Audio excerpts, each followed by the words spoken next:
नमस्कार मित्रांनो, जर एखाद्याने सूडबुद्धीने मालमत्तेच्या वादातून किंवा कौटुंबिक भांडणातून तुमच्या खोटी एफआर दाखल केली असेल तर घाबरू नका. कायदा तुम्हाला स्वतःचा बचाव करण्याचा पूर्ण अधिकार देतो. खोटी एफआर कशी रद्द करायची ते लगेच जाणून घेऊया. सर्वात आधी तपास अधिकाऱ्यांकडे तुमचे निर्दोषत्व सिद्ध करणारे पुरावे द्या, जसे की घटना घडली तेव्हाचे तुमचे सीसीटीव्ही फुटेज, मोबाईल लोकेशन किंवा कॉल रेकॉर्ड्स. जर पोलीस समाधानी झाली तर ते कोर्टात क्लोजर रिपोर्ट सादर करू शकतात. पण जर पोलिसांनी ऐकले नाही तर तुम्ही थेट उच्च न्यायालयात धाव घेऊ शकता.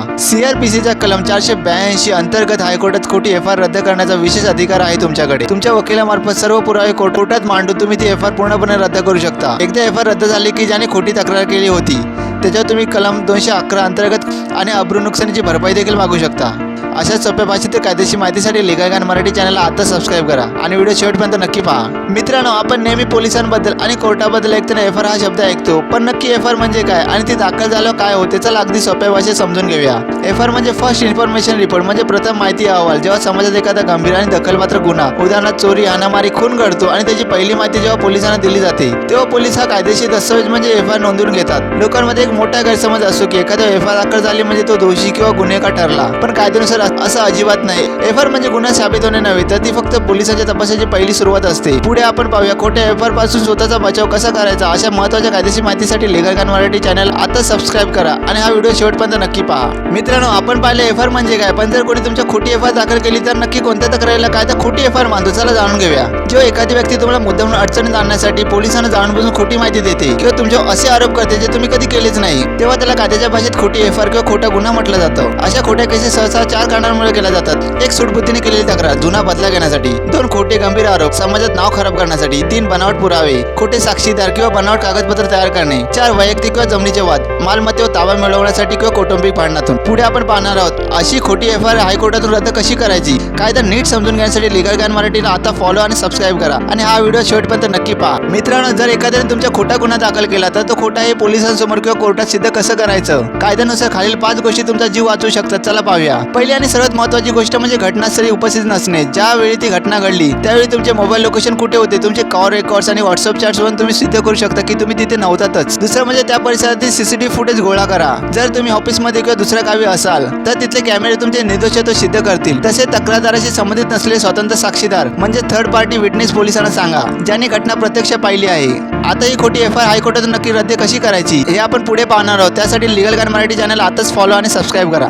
मित्रांनो, आतापर्यंत आपण पाहिलं एफआर काय असते आणि ती खोटी आहे कसं ओळखायचं. आता आपण पाहणार आहोत जर एफआर पूर्णपणे खोटी असेल तर ती हायकोर्टातून रद्द कशी करायची. जर तुमच्यावर एफआर ही कायद्याचा गैरवापर करून दाखल केली असेल तर तुम्ही उच्च न्यायालयात कॉजिंग पिटिशन दाखल करू शकता. CRPCच्या कलम 482 हायकोर्टाला खोटी एफआर रद्द करण्याचे विशेष अधिकार देतो. याचिका दाखल केल्यानंतर कोर्ट प्रामुख्याने 4 गोष्टी तपासते. 1. प्रथमदर्शी गुन्हा दिसत आहे का. 2. आरोपांमध्ये तथ्य आहे का. 3. केस केवळ वैयक्तिक दोषातून दाखल केली आहे का. 4. आणि कायद्याचा गैरवापर झाला आहे का. कायद्याचे शिक्षण हेच तुमचे मोठे संरक्षण आहे. अशाच महत्त्वाच्या कायदेशीर व्हिडिओसाठी लीगल गाईड मराठी चॅनलला आता सबस्क्राईब करा. मित्रांनो, आपण पाहिले की खोट्या एफआर विरुद्ध हायकोर्टात जाता येतं, पण हायकोर्ट नक्की कोणत्या परिस्थितीत एफआर रद्द करू शकतं, कायदा काय सांगतो चला सोप्या भाषेत जाणून घेऊया. हायकोर्ट प्रामुख्याने या चार परिस्थितीमध्ये एफआर रद्द करू शकतं. 1. गुन्हा सिद्ध होत नसल्यास, म्हणजे तक्रारीतील सर्व आरोप जरी खरे मानले तरी कायद्यानुसार कोणताही दखलपात्र गुन्हा तयार होत नसेल तर. 2. तक्रार पूर्णपणे खोटी असल्यास, जर तक्रारदार केवळ त्रास देण्यासाठी उघड आरोप खोटे करत असेल तर. 3. कायदेशीर प्रक्रियेचा गैरवापर, जर केस केवळ वैयक्तिक सूड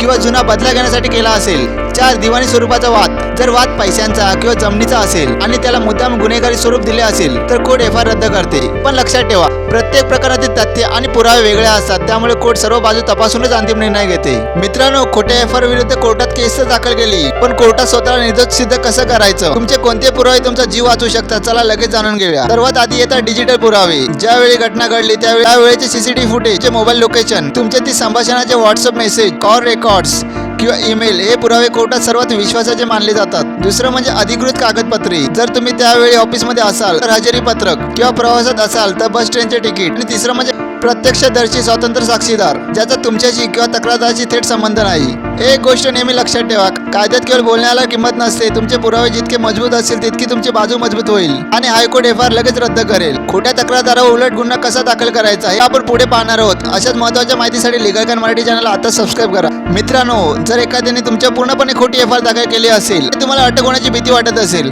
तर अजिबात घाबरू नका, कारण कायदा निरपराध व्यक्ती अटक टाळण्याचा पूर्ण अधिकार देतो. नक्की काय करायचं चला जाणून घेऊया. अशा परिस्थितीत तुमच्याकडे सर्वात मोठा कायदेशीर हत्यार असतं अटकपूर्व जामीन म्हणजे अँटिसिपेटरी बेल. जर तुम्हाला संशय असेल की पोलीस तुम्हाला अटक करू शकतात तर तुम्ही पोलीस अटकेआधी सत्र न्यायालय किंवा उच्च न्यायालयात अटकपूर्ण जामीनसाठी अर्ज करू शकता.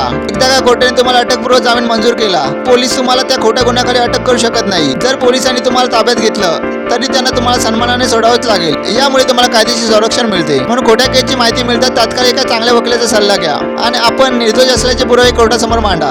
अनेक लोकांना असं वाटतं की एफ आर खोटी आहे म्हटलं ते आपोआप रद्द होईल, पण कायदा असं चालत नाही. नक्की कोणत्या गोष्टी लक्षात ठेवा चला जाणून घेऊया. पहिली गोष्ट म्हणजे केवळ तुमच्या मनात एफ आर खोटी आहे म्हणून ती पोलिसांच्या दप्तरातून नष्ट होत नाही. कोर्टात किंवा पोलिसांसमोर स्वतःच्या हिमतीवर केस लढण्याचा किंवा कायद्याचा चुकीचा अर्थ लावण्याचा प्रयत्न करू नका. खोट्या केसमधून बाहेर पडण्यासाठी योग्य कायदेशीर प्रक्रिया आणि मजबूत पुरावेच लागतात. म्हणून परिस्थिती स्वतः हाताळण्याऐवजी तात्काळ एखाद्या अनुभवी आणि तज्ञ वकिलाचा सल्ला घ्या आणि त्यांच्या कायदेशीर मार्गदर्शनाखाली पाऊल उचला. लक्षात ठेवा, वेळेवर घेतलेला योग्य कायदेशीर सल्ला तुम्हाला मोठ्या संकटातून आणि नाहक त्रासातून वाचू शकतो. अशा सोप्या भाषेतील कायदेशीर माहितीसाठी लीगल ज्ञान मराठी चॅनलला आता सबस्क्राईब करा. तर मित्रांनो, या संपूर्ण व्हिडिओचा मुख्य सार एकच आहे. जर तुमच्या कधी खोटी एफ आर दाखल झाली तर अजिबात घाबरून जाण्याची किंवा धीर सोडण्याची गरज नाही, कारण आपला कायदा निरपराध व्यक्तीला स्वतःचे संरक्षण करण्याचा पूर्ण अधिकार देतो. फक्त एकच गोष्ट लक्षात ठेवा, जर तुमच्याकडे स्वतः निर्दोष सिद्ध करण्याचे योग्य पुरावे असतील आणि तुम्ही अनुभवी वकिलाच्या मदतीने योग्य कायदेशीर मार्ग अवलंबला तर न्यायालयातून तुम्हाला 100% न्याय मिळवता येऊ शकतो. खोट्या एफ आर बद्दलचा हा व्हिडिओ तुम्हाला कसा वाटला? खोट्या एफ आर बद्दलचा माहितीपूर्ण व्हिडिओ तुम्हाला आवडला असेल तर या व्हिडिओला आताच लाईक करा, आपल्या मित्र परिवारासोबत शेअर करा आणि तुमच्या हक्काच्या लीगल ज्ञान मराठी चॅनल सबस्क्राईब करायला विसरू नका. आता तुम्हाला पुढील व्हिडिओ कायद्याच्या कोणत्या विषयावर हवा आहे ते खाली कमेंटमध्ये नक्की सांगा. जागरूक राहा, सुरक्षित राहा. जय हिंद, जय महाराष्ट्र. लीगल ज्ञान मराठी म्हणजे कायदा सोप्या भाषेत.